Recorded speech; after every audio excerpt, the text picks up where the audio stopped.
Hello students, आज हम बात करेंगे लर्निंग के पार्ट 3 के बारे में, जिसमें हम डिस्कशन करेंगे theories of learning, transfer of learning और study habits. Theories of learning, जिसमें हम सबसे पहले बात करेंगे trial and error theory of learning के बारे में। ट्रायल एंड एरर थ्योरी दी थी एडवर्ड ली ने, जो कि एक अमेरिकन साइकोलॉजिस्ट थे, जिनको फादर ऑफ एजुकेशनल साइकोलॉजी भी बोला जाता है। अब सबसे पहले इसके नाम के ऊपर जाएंगे हम, trial and error theory of learning, यानी कि ट्राई और एरर करना, ट्रायल करना, एरर करना, यानी कोशिश करना और गलतियां करना, जिसके लिए इन्होंने कुछ एक्सपेरिमेंट किए, उन एक्सपेरिमेंट को ऑब्जर्व किया, फिर उन्होंने अपनी ये theory trial and error theory of learning दी।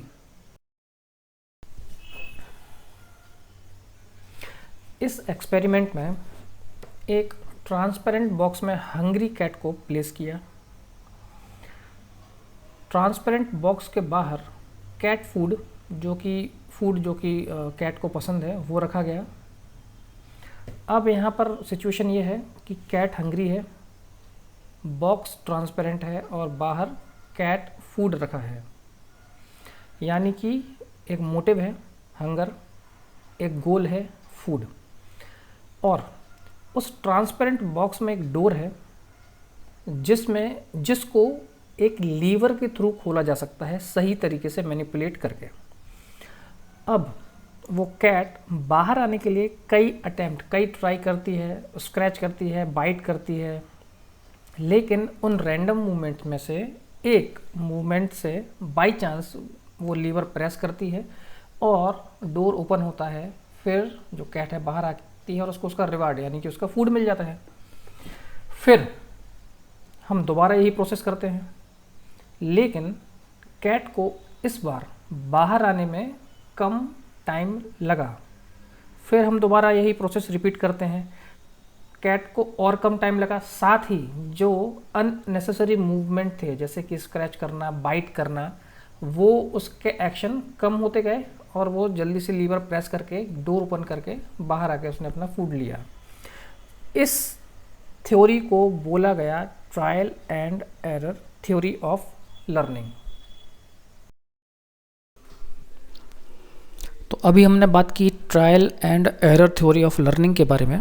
आपने संस्कृत में एक श्लोक सुना होगा, करत करत अभ्यास ते जड़मति होत सुजान, रसरी आवत जातते सिल पर पड़त निशान। इसका मतलब ये है कि कुएं के पत्थर पर बार बार रस्सी को खींचने से निशान पड़ जाते हैं।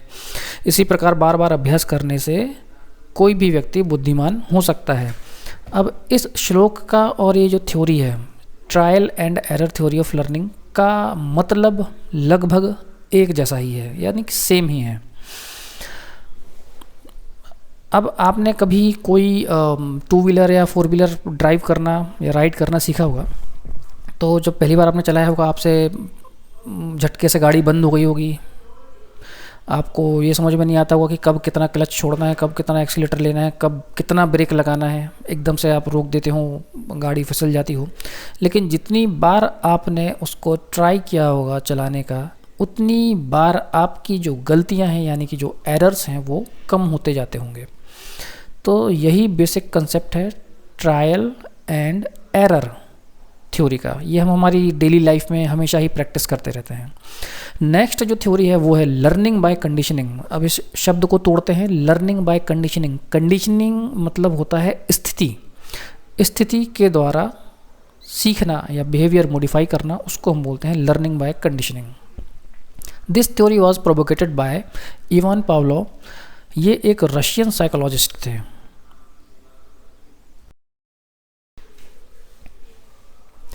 Classical condition theory. Classical condition theory इसको स्टार्ट करने के पहले एक ऑब्जर्वेशन मैं आपसे पूछना चाहता हूँ, क्या कभी आपने ये ऑब्ज़र्व किया है कि हम अगर किसी छोटे बच्चे को लेकर हॉस्पिटल या क्लिनिक जाते हैं तो वो उस हॉस्पिटल या क्लिनिक को देखकर रोने लग जाता है? क्यों? क्योंकि उसका जो पास्ट एक्सपीरियंस है वो हॉस्पिटल या क्लिनिक के साथ अच्छा नहीं रहा है या पेनफुल रहा है। वहाँ पर हो सकता है उसको इंजेक्शन दिया हो, कुछ वैक्सीन दिया हो, तो वो उसके पास्ट एक्सपीरियंस से, पास्ट पेनफुल एक्सपीरियंस से डाटा कलेक्ट करके रोने लग जाता है कि नहीं यहाँ पे जाएंगे फिर वही होगा। ये एग्जाम्पल था क्लासिकल कंडीशन थ्योरी का। बताया मैंने पहले इसलिए ताकि आपको समझने में ईजी रहे। थ्योरी समझने के पहले कुछ टर्मिनोलॉजी आपको पता होना ज़रूरी है ताकि आप जल्दी ईजीली समझ पाएँ। 4 टर्मिनोलॉजी है। फर्स्ट स्टिमुलस, सेकंड है रिस्पॉन्स। अब ये आपस में इंटरकनेक्टेड है। स्टिमुलस मतलब उकसाना, रिस्पॉन्स मतलब रिएक्ट करना। जैसे कि एक एग्जांपल लेते हैं, फूड। कोई फूड है जो आपको बहुत पसंद है, हो सकता है आपको पसंद ना हो, कुछ भी हो। तो अगर वो आपको पसंद है तो आपके मुंह में सलाइवेशन यानी कि मुंह में पानी आ जाता है, जिसको हम बोलते हैं सलाइवेशन होना। अगर पसंद नहीं है तो आपका मूड ख़राब हो जाएगा, आपको अच्छा नहीं लगेगा। तो फूड था स्टिमुलस और आपके मुंह में पानी आ रहा है या आपको अच्छा नहीं लग रहा है, उसको हम बोलते हैं रिस्पॉन्स। स्टिमुलस की वजह से हम रिस्पॉन्ड करते हैं। थर्ड और फोर्थ में है कंडीशन और अनकंडीशन। कंडीशन मतलब मैं प्री प्लान, मेरी सेटिंग है, मैं प्लान करके वो फूड आपके सामने रख रहा हूँ कुछ सोच के, ये कंडीशन है। अनकंडीशन, आप रास्ते से जा रहे थे, आपने कुछ देखा ठेला लगा है यहाँ पे आपका फेवरेट फूड का, तो आपने रिस्पॉन्स किया, अच्छा लगा, मतलब सलाइवेशन हो रहा है, आपको मूड ख़राब हो रहा है, वो एक अनकंडीशन है क्योंकि मैंने कुछ प्लानिंग के तहत वहाँ पर नहीं रखा था। अब हम स्टार्ट करते हैं क्लासिकल कंडीशनिंग थ्योरी। यहाँ एक डायग्राम है जिसमें आपको 4 सेक्शन दिख रहे हैं, एक एक करके हम उसको समझेंगे। ध्यान देना। फर्स्ट है बिफोर कंडीशनिंग। बिफोर कंडीशनिंग मतलब हमने वहाँ पर कोई कंडीशन क्रिएट नहीं की है, एक्सपेरिमेंट के पहले की बात है। एक्सपेरिमेंट के पहले की बात यह है कि यहाँ पर फूड है, फूड को देख के जो डॉग है वो रिस्पॉन्स कर रहा है, रिस्पॉन्स में उसको सलाइवेशन यानी कि मुंह में पानी आ रहा है। अब फूड के नीचे देखिए वहाँ पर लिखा हुआ है अनकंडीशनड स्टिमुलस। ये एक अनकंडीशन स्टिमुलस है, हमने कोई प्री प्लान करके फूड नहीं दिया है उसको। और सलाइवेशन है जो अनकंडीशनड रिस्पॉन्स आ रहा है, वो जानबूझ के प्लान करके सलाइवेशन नहीं कर रहा है। ओके। सेकंड डायग्राम में देखेंगे आप बिफोर कंडीशनिंग। ये भी बिफोर कंडीशनिंग है, सेकंड भी बिफोर कंडीशनिंग है। इसमें हमने क्या किया है, बेल बजाई, ये एक न्यूट्रल स्टिमुलस है, और रिस्पॉन्स देखा। रिस्पॉन्स पे हमने क्या देखा कि डॉग सलाइवेशन नहीं कर रहा है, नो कंडीशन रिस्पॉन्स, कोई रिस्पॉन्स कंडीशन उसका हमको देखने को नहीं मिल रहा है। ठीक है, ये समझ लीजिए एक्सपेरिमेंट के पहले की बात है।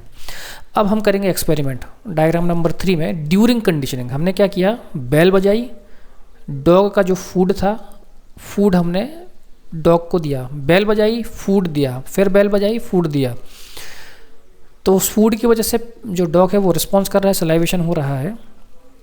अब समझना यहाँ पर यह है कि धीरे धीरे धीरे क्या होगा, बेल बजाएंगे, फूड देंगे, बेल बजाएंगे, फूड देंगे, तो डॉग के माइंड में एक कंडीशन क्रिएट हो जाएगी या डॉग लर्न कर लेगा कि बेल बजेगी मतलब फूड मिलने वाला है।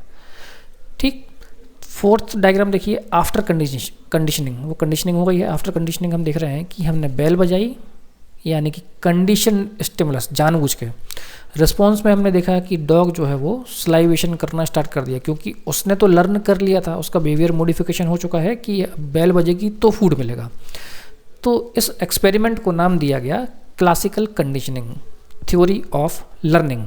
अब इस थ्योरी का यूज़ हम डेली लाइफ में करते हैं। आप अगर देखें कोई भी वीडियो भी निकाल के देख लेना आप यूट्यूब पे है कि डॉग को बॉल लाना कैसे सिखाएं। डॉग ट्रेनिंग में ये क्लासिकल कंडीशनिंग यूज़ होती है। बॉल लाना कैसे सिखाएं, तो आप उसमें देखेंगे कि कोई जो ट्रेनर है डॉग के मुंह में बॉल डालता है और उसका जो फेवरेट फूड है पेडिग्री हो गया उसको देगा, फिर मुंह में बॉल डालेगा, फिर पेडिग्री देगा, फिर बॉल थोड़ा सा दूर रख देगा तो डॉग अपने मुंह से बॉल उठाकर उसको देगा और पेडिग्री देगा। फिर हम बॉल दूर फेंकने लग जाएंगे तो जो डॉग है वो दूर जाकर बॉल लाकर आपको देने लग जाएगा। ठीक है, तो ये क्लासिकल कंडीशनिंग के थ्रू ही हम डॉग को सिखाते हैं। अब इस क्लासिकल कंडीशनिंग थ्योरी का हम यूज़ डेली लाइफ में कहाँ कहाँ या प्रैक्टिकल लाइफ में कहाँ कहाँ कर सकते हैं, तो developing good habits, good habit डालने के लिए बच्चों में, क्लीनलीनेस या रिस्पेक्ट करना एल्डर की या punctuality, breaking of bad habits, bad habits को छोड़ देना, ट्रेनिंग ऑफ एनिमल्स, एनिमल जितने भी हैं उनको ट्रेंड करने के लिए क्लासिकल कंडीशनिंग थ्योरी का ही यूज़ किया जाता है। Developing attitude, use in psychotherapy, psychotherapy जो हम यूज़ करेंगे अभी आप आगे पढ़ेंगे कि कुछ जो बैड हैबिट हैं जैसे फोबिया हो गया, डर हो गया या अल्कोहलिज्म है, इनको दूर करने के लिए हम साइकोथेरेपी में क्लासिकल कंडीशनिंग थ्योरी का ही यूज़ करते हैं, इसी के थ्रू ही हम एक्सपेरिमेंट करके उनको कुछ बैड हैबिट है उसको हटाते हैं, गुड हैबिट है उसको डालते हैं, या हम बोल सकते हैं जितने भी एनिमल्स हैं उनको हम ट्रेनिंग देते हैं।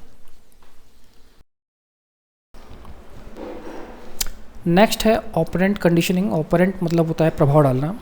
इसको स्टार्ट करने के पहले हम थोड़ा समझते हैं कि ये अलग अलग थ्योरी, लर्निंग की अलग अलग थ्योरी अलग अलग साइकोलॉजिस्ट ने अलग अलग समय पे दी। इसका मतलब ये है कि ये एक दूसरे से एग्री नहीं करते थे, तो अलग अलग थ्योरी में एक दूसरे के अगेंस्ट में कुछ बातें हो सकती हैं, तो वहाँ पर आपको कन्फ्यूज नहीं होना है कि उन्होंने ऐसा कहा था और वो तो ऐसा कह रहे हैं। अलग अलग साइकोलॉजिस्ट थे, इन्होंने अपना अलग अलग ऑब्जर्वेशन किया है, अलग अलग एक्सपेरिमेंट किया है और अलग अलग बिहेवियर जज किया है कि इस तरीके से भी लर्न करते हैं या इस तरीके से भी लर्न करते हैं, सीखते हैं। ऑपरेंट कंडीशनिंग क्या है? ऑपरेंट मतलब है प्रभाव डालना या असर डालना। ये थ्योरी दी थी B.F. स्किनर ने। ऑपरेंट मीन्स होता है increasing behaviour by reward and decreasing behaviour by punishment. Simple ये रिवार्ड एंड पनिशमेंट थ्योरी है। कोई व्यक्ति कुछ अच्छा करता है तो हम रिवार्ड देते हैं, कोई अगर कुछ गलत करता है तो हम वहाँ पे पनिशमेंट देते हैं। रिवार्ड हम क्यों देंगे? उसका वो बिहेवियर इनकरेज करने के लिए, प्रमोट करने के लिए, या हम पनिशमेंट देते हैं क्यों? उसका वो बिहेवियर डिस्करेज करने के लिए और ताकि वो मोटिवेट ना हो वही बिहेवियर करने के लिए जो हम नहीं चाहते हैं। अब ये रिवार्ड और punishment from birth till death चलता है। छोटे बच्चे हैं, हम उनको कुछ परफॉर्म करते हैं, कुछ हमको पोएम सुनाते हैं, हम उनको रिवार्ड देते हैं, चॉकलेट दे देते हैं। हम स्कूल में जाते हैं तो हमको फर्स्ट सेकंड थर्ड कुछ प्राइज़ मिलता है। स्टडी में, स्पोर्ट में, आर्ट्स में कुछ एक्टिविटी हम अगर करते हैं। फिर हम जब जॉब में आते हैं हमको best employee of the year या अलग अलग तरीके से कुछ ना कुछ रिवार्ड मिलता है हमारा बिहेवियर इनकरेज करने के लिए। तो ये फ्रॉम बर्थ टिल डेथ चलता है। ये सिंपल रिवार्ड और पनिशमेंट थ्योरी है।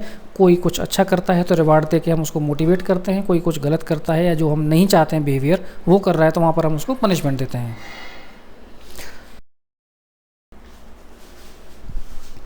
B.F. स्किनर ने अपनी ऑपरेंट कंडीशन के लिए एक एक्सपेरिमेंट किया। एक्सपेरिमेंट में उन्होंने एक ग्लास बॉक्स में एक चूहे को प्लेस किया जिसमें एक लीवर था।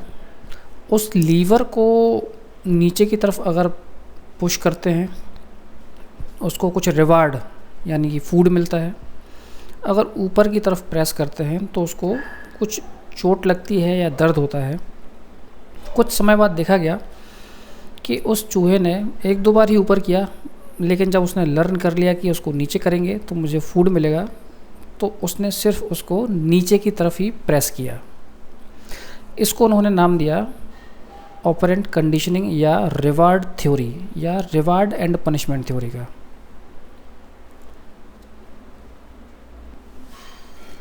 इस थ्योरी का यूज़ सिर्फ और सिर्फ बिहेवियर मॉडिफिकेशन के लिए किया जाता है कि कोई भी जो गुड हैबिट है उनको प्रमोट करना, कोई बैड हैबिट है तो उनको डिस्करेज करना है। Parent can reinforce their children appropriate behaviour and punish inappropriate one. यानी कि जो पेरेंट्स हैं उनके बच्चों के अप्रोप्रिएट बिहेवियर को रीइंफोर्स करते हैं या कोई इनअप्रोप्रिएट यानी कि गलत बिहेवियर है तो उसको पनिश करते हैं। Teacher reinforce good academic performance. जो टीचर्स हैं आपका अगर एकेडमिक परफॉर्मेंस अच्छा है तो उसको रीइंफोर्स करते हैं यानी आपको कुछ रिवार्ड देते हैं।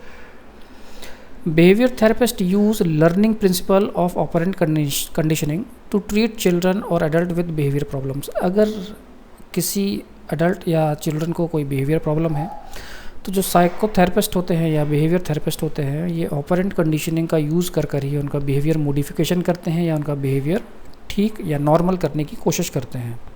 तो ये था हमारा ऑपरेंट कंडीशनिंग।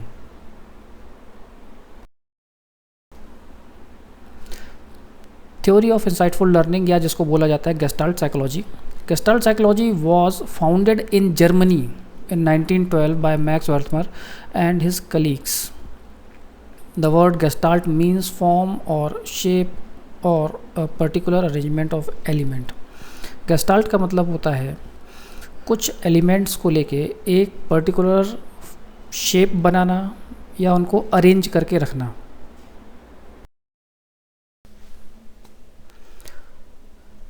लास्ट स्लाइड में आपने देखा है कि थ्योरी ऑफ इंसाइटफुल लर्निंग, जिसको गेस्टाल्ट साइकोलॉजी बोला जाता है। इंसाइट मतलब होता है अंतर्मन, या हम जिसको बोलते हैं सोचने समझने की शक्ति। इसको ध्यान में रखते हुए गेस्टाल्ट ने 2 एक्सपेरिमेंट किए। फर्स्ट एक्सपेरिमेंट, उसमें क्या किया गया, एक चिंपैंजी को एक केज में रखा गया जिसमें कुछ बॉक्स रखे हुए थे अनअरेंज्ड। उस केज की रूफ यानी कि छत पर चिंपैंजी का फेवरेट फूड बनाना बांध के रखा गया, जिसको चिंपैंजी, और उसकी हाइट इतनी रखी गई कि चिंपैंजी उसको उछल कर नहीं ले सकता था।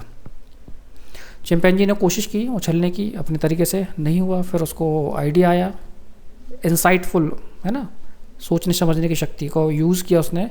बॉक्स रखा, उसके बाद भी नहीं वो पहुंच पाया, फिर उसने एक बॉक्स के ऊपर दूसरा बॉक्स रखा और वो उसका फूड ले लिया। सेकंड जो एक्सपेरिमेंट किया, इसको इन्होंने थोड़ा सा और कॉम्प्लिकेटेड बनाया। और कॉम्प्लिकेटेड बनाने के लिए चिंपैंजी को बॉक्स में रखा और बॉक्स के बाहर बनाना, उसका जो फेवरेट फूड था उसको रखा, और केज में 2 स्टिक थी जो एक दूसरे से जुड़कर लंबी स्टिक बन सकती थी।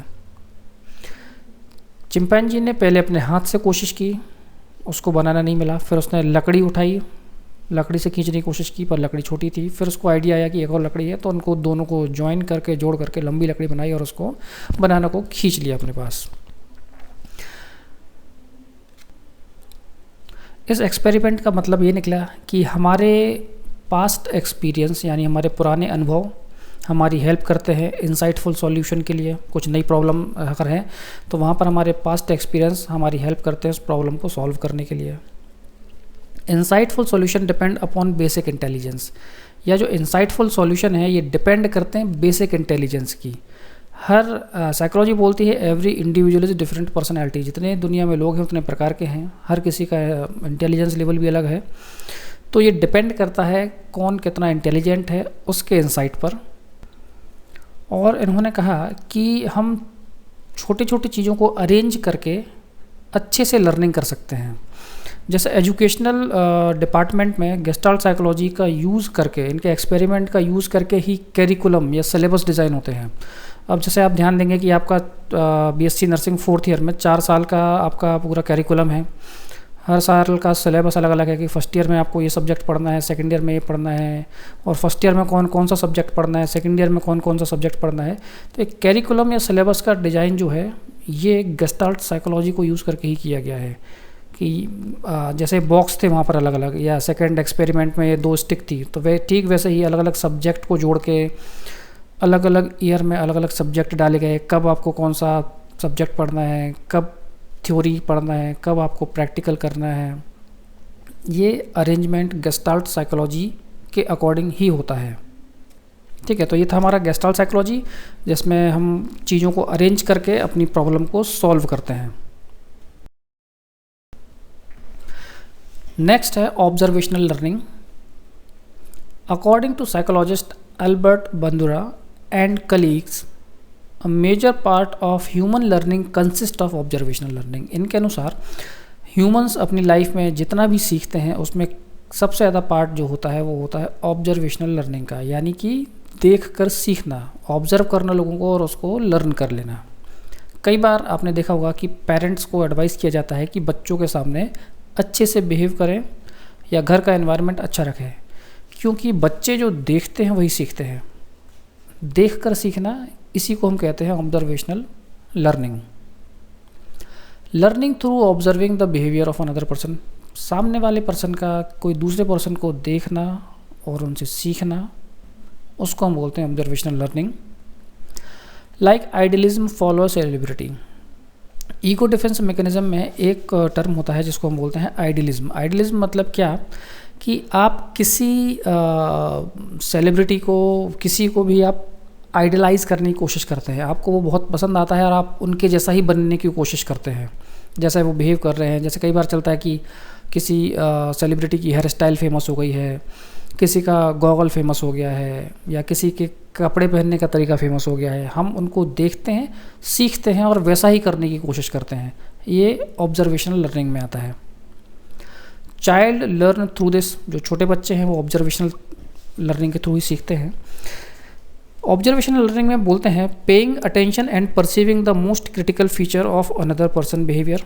अटेंशन पे करना है और उनका जो बिहेवियर है उसको परसीव करते हैं, उससे सीखेंगे। रिमेंबरिंग द बिहेवियर, उस बिहेवियर को रिमेंबर यानी याद करके रखेंगे। रिप्रोड्यूसिंग द एक्शन, जैसा वो एक्शन कर रहे थे ठीक वैसा ही कोशिश करेंगे करने की। Being motivated to learn and carry out the behaviour, और वैसा ही करने की कोशिश करते हैं, सीखते हैं और मोटिवेट होते हैं वैसे ही करने के लिए।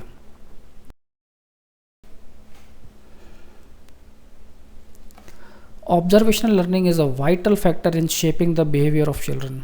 छोटे बच्चों को सिखाया नहीं जा सकता है, आप उनसे जो करवाना चाहते हैं वो आप खुद करेंगे तो वो अपने आप करने लग जाते हैं, क्योंकि वो ऑब्जर्वेशनल लर्निंग करते हैं। ऑब्जर्व करेंगे, देखेंगे, ऑब्जर्व करेंगे, सीखेंगे और वही रिपीट करने की कोशिश करेंगे। लर्निंग थ्योरी कंप्लीट हो चुकी है। नेक्स्ट अब हम बात करने वाले हैं ट्रांसफ़र ऑफ लर्निंग के बारे में। तो पहले हम समझते हैं कि ट्रांसफ़र ऑफ लर्निंग होता क्या है। Transfer of learning is a process by which learning in one situation is carried over to other situation. यानी कि आपने कोई लर्निंग की है, आपके पास कुछ नॉलेज है, कुछ ट्रेनिंग ली है, वो आपको किसी दूसरी सिचुएशन में हेल्प करता है, उसको हम बोलते हैं ट्रांसफ़र ऑफ लर्निंग। जैसे कि एक एग्जांपल से समझते हैं। आपको टू व्हीलर या बाइक चलाते आपको अगर आती है, उसमें आपको मालूम है गियर है, क्लच है, एक्सीलेटर है, ब्रेक है। अब आपको ये भी मालूम है कि कब मुझे क्लच यूज़ करना है, कब कौन सा गियर यूज़ करना है, फर्स्ट है, सेकंड है, थर्ड है, फोर्थ है। आप अपनी ज़रूरत के हिसाब से उसको यूज़ करते हैं। अब ये लर्निंग आपको हेल्प करेगी जब आप कार ड्राइव करना सीखेंगे। आपको मालूम है वहाँ पर भी गियर है, क्लच है, तो वो टू व्हीलर की लर्निंग आपको फोर व्हीलर लर्न करने में हेल्प कर रही है। इसको हम बोलते हैं ट्रांसफ़र ऑफ लर्निंग। डेफिनेशन देखते हैं क्या है। Transfer refers to a transfer of knowledge, training and habit acquired in one situation to another. Transfer मतलब ये है यहाँ पर ट्रांसफ़र ऑफ नॉलेज का ट्रांसफ़र, ट्रेनिंग का या हैबिट का, in one situation to another situation. किसी एक सिचुएशन में हमने कोई ट्रेनिंग ली है, कोई नॉलेज लिया हुआ है, कोई हैबिट है, उसका हम किसी दूसरी सिचुएशन में यूज़ करेंगे, उसको हम बोलते हैं transfer of learning. Types, 3 type की ट्रांसफ़र ऑफ लर्निंग होती है, पॉजिटिव, नेगेटिव और ज़ीरो ट्रांसफ़र। तो सबसे पहले हम बात करते हैं positive transfer. Transfer is said to be positive when something previously learn benefit performance और लर्निंग अ न्यू सिचुएशन। अब जैसे कि मैंने एक जो एग्जांपल दिया था कि आपने टू व्हीलर सीखा हुआ था, इसलिए आप फोर व्हीलर जल्दी सीख जाएंगे। इसके अलावा एक और एग्जांपल है, if one has learn to play tennis he find it easier to learn play a badminton. अगर किसी को टेनिस खेलते आता है तो ईजिली बैडमिंटन खेल सकता है। नेक्स्ट है negative transfer. When something previously learned hinder performance or learning in a new situation, we call it negative transfer। यानी कि previously अगर हम कुछ ट्रेनिंग ले रहे हैं या लर्न कर रहे हैं, वो हमें नया कुछ सीखने में परेशानी कर रहा है। जैसे कि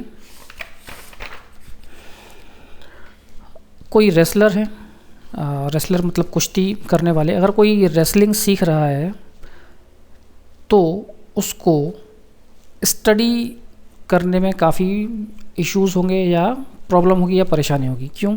क्योंकि रेसलिंग में उसको काफ़ी ज़्यादा एनर्जी और टाइम देना पड़ता है, जिसकी वजह से उसको स्टडी के लिए टाइम और एनर्जी की कमी हो जाती है।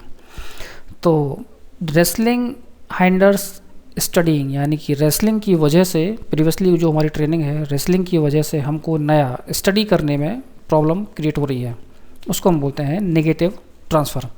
थर्ड है ज़ीरो ट्रांसफ़र। Zero transfer,